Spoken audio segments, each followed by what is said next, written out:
Pakita natin kung ano ba talaga nangyayari. Yan. Okay? So, nauso to sa Korea ngayon, sa Pilipinas, sa ibang parte ng mundo. Nakikita kasi nila, ang pinapanood lang ng tao, yung abnormal eating. Yung kakain na siguro isang buong lechon. O yung maraming-marami talaga. O yung masyado mabilis. Paano? Parang ano yun pang Guinness Book of World Records, yun ang iniisip nila Ang problema, marami na namamatay. Locally, may namatay na isang content creator, hemorrhagic stroke. Ang problema kasi yung alat na kinakain ay sobra dami. Dapat tayo isang araw, 2,000 calories lang. Minsan, isang kainan nila, 10,000, 20,000 calories. Yung salt intake nila, sobra-sobra dami. Sa ibang bansa, itong content creator, 19 years old, namatay din, hemorrhagic stroke. Meron din, 33 years old lang, pero medyo kakaibang pagkain kinakain niya, namatay din, heart attack naman.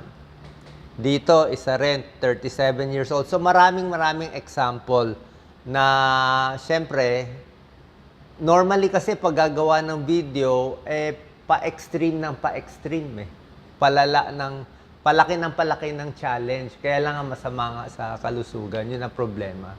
So ito usually nangyayari, na-high blood, na-stress, stressful pag gumawa ng content, 'di ba? Nire-record mo, mamaya mawala yung record mo. Gagawin mo ba 'to everyday? Everyday mo ba gagawin? Yung iba heart attack. So pag hemorrhagic stroke dahil sa high blood, yan puputok. Ito, delikado. Mabilis to makamatay. Heart attack din, napakabilis makamatay.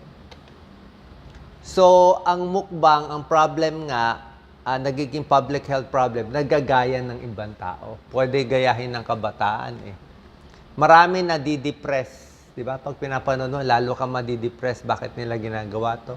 Maraming sakit, gallbladder, high blood, diabetes, at eating disorder. Mapopromote yung eating disorder. Parang na-obsess sa...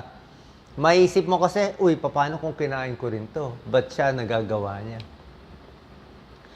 High salt ang pinaka-problem. Alam naman natin, pag high salt, high blood, dahil sa high salt, sobrang... Nakita nyo, kahit isawsaw nyo sa suka, baliwala. Kahit ilubog nyo sa suka, andun pa rin yan Na-stroke, na-heart attack, heart failure, kidney disease, pag tumagal-tagal, dialysis, at iba pang problem.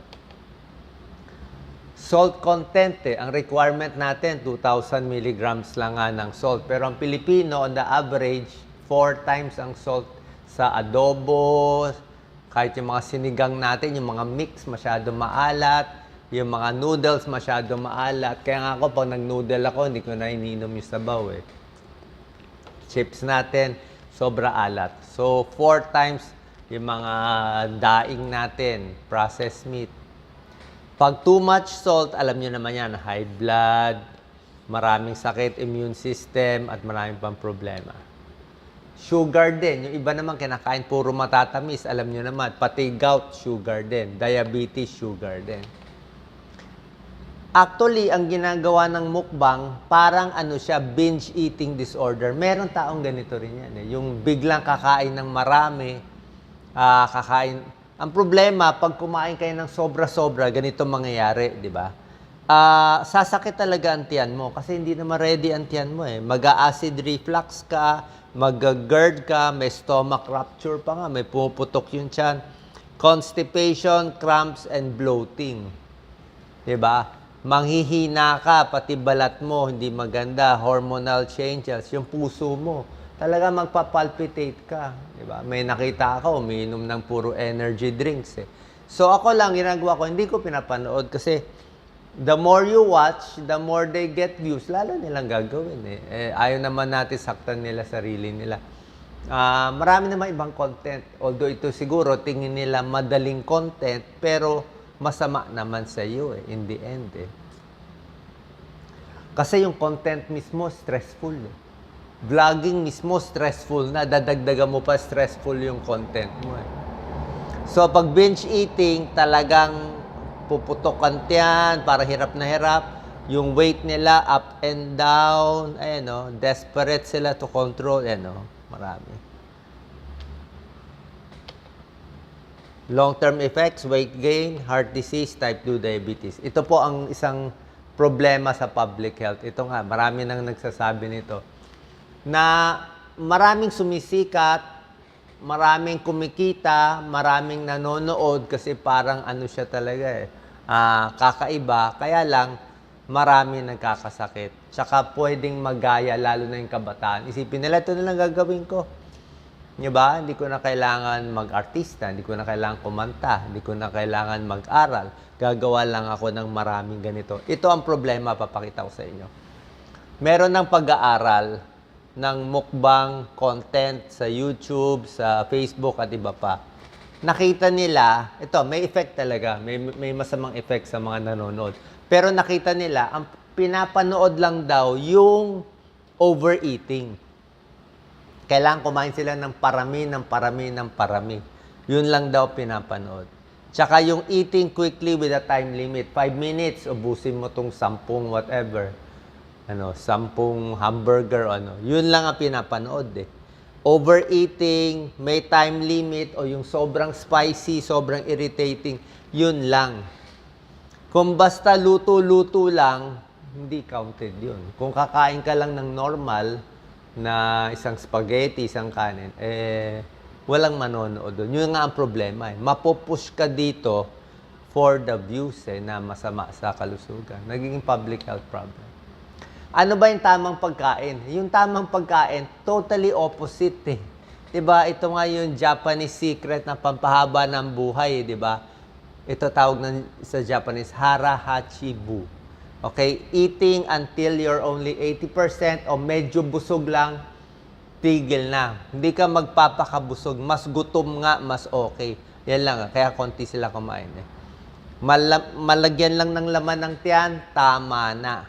Maraming pag-aaral, yung less calories, yung kumakain ng mas konti, mas gutom lagi, mas mahaba buhay. Mas maganda daw. Kasi nga, pag mas konti kinakain mo, parang mas magaan sa katawan, lower cholesterol, lower blood pressure, lower diabetes, mas mahaba, mas payat nga eh. Nakakita na ba kayo ng 80 years old, 90 years old na talagang very overweight? Bihira.